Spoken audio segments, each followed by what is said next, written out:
In this video, I'm drilling with George.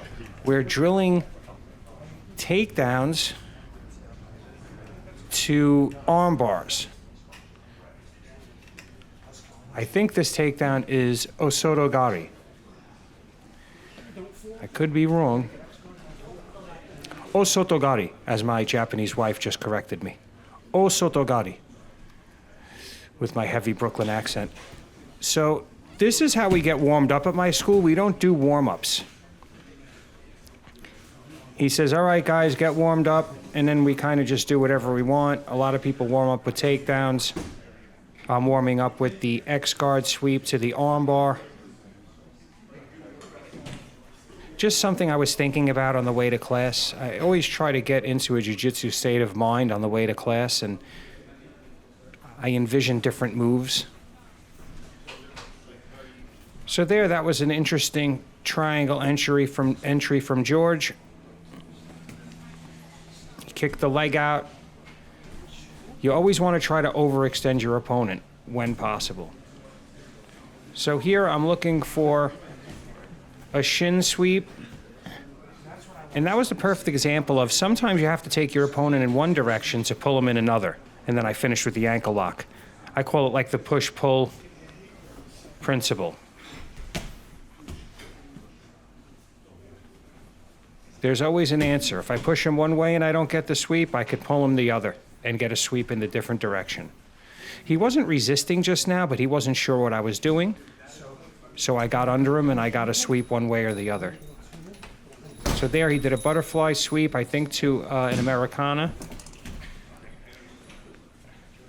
So here I'm using the De La Riva. I'm showing him a back take from the De La Riva.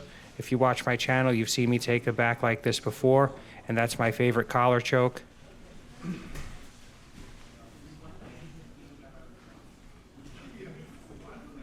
So this is a great way to get warmed up. I'm not really a drill person. When people tell me drill, I picture somebody doing the same things over and over. Like I've seen professional jiu-jitsu guys literally write down, you know, I'm gonna do 100 of these inversions over and over, over and over. I personally do not like drilling that way. I choose to drill in a more constructive way, in which we're kind of teaching each other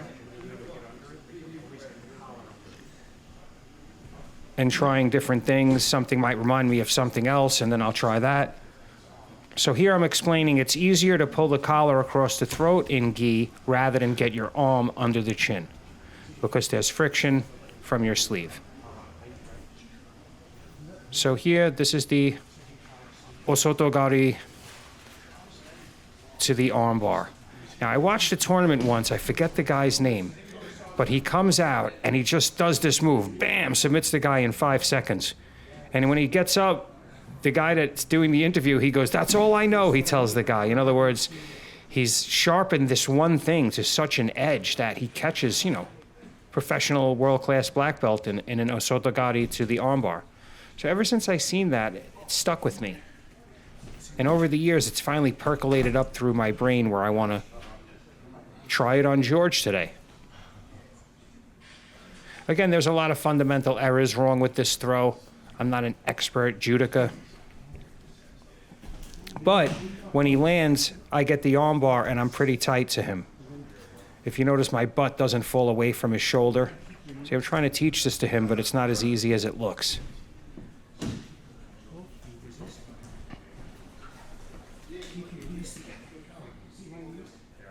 So again, I like to warm up like this. I love the way we warm up at the academy. We could just kind of experiment with things, do whatever we want. Get the blood going, get the body used to moving in a jiu-jitsu manner.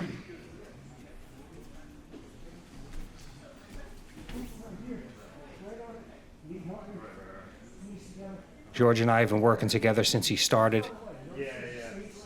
And I feel like it definitely shows for him because he's a good student and he listens. Again, not my personal student. I'm not an official instructor at the academy. I just try to help the younger belts, the lower belts, sometimes the brown belts. But as you can see, that's a great combo. And that would work in the street very easily. Just step behind your opponent, throw him on the ground, break his arm, and run away. Now, you might think I'm kidding, but if you do have an altercation on the street and you hurt somebody, you should get out of there immediately. Don't stay there. Don't try to argue to the police about how he attacked you, even if he did, because they're just going to arrest both parties and you're going to spend the night in jail.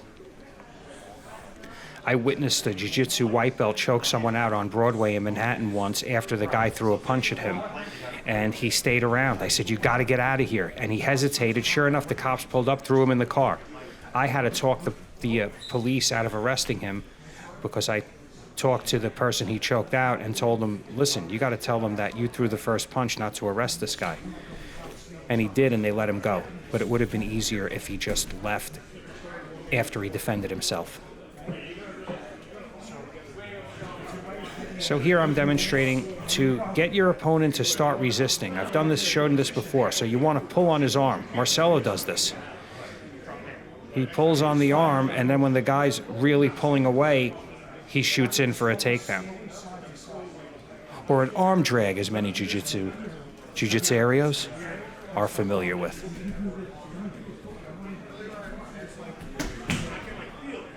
So I'm explaining, no one's going to let you grab their leg.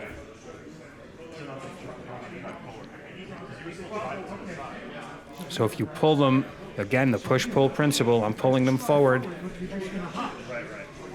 And when they resist enough, I shoot in for the takedown. Head position's important here.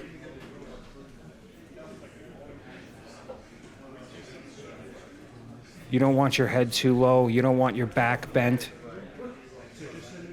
in a right angle.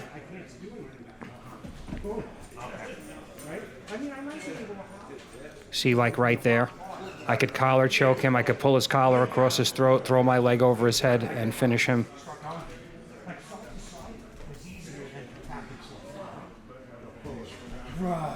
So, yeah, I know throws, but I really don't like sparring live from standing because of the injuries that I've seen occur over the years. I've been training since 2008. I've seen people do stand up for 30 seconds and injure each other. Again, not to say we shouldn't know them, but I don't need to know how to take down a resisting purple belt or something like that in the street. People say, "Oh, well, your jiu-jitsu is not going to work in the street." Well, it will on somebody that's not trained if I need to take them down. So that was a perfect example of the push-pull principle. I pulled him into me, and when he pulled away, I took the space. So there I'm showing him, if you just try to shoot in many times, you'll get sprawled on. So if you do the pull and he pulls away, he's not going to be able to sprawl on you because he's traveling backwards. So I missed Thursday's show. I apologize. I've been super busy at work. I'm a photographer, and this is the hot season, not only in temperature, but in work. So here I'm showing him another reason not to get his head too low, because obviously your opponent can get his chest on the back, on your neck, and create problems for you. So again, pull. This is something you have to practice, obviously, to get it smooth. But thank you for watching, guys. I got a new rash guard coming out. Please like, share, and if you haven't already, subscribe. Thank you.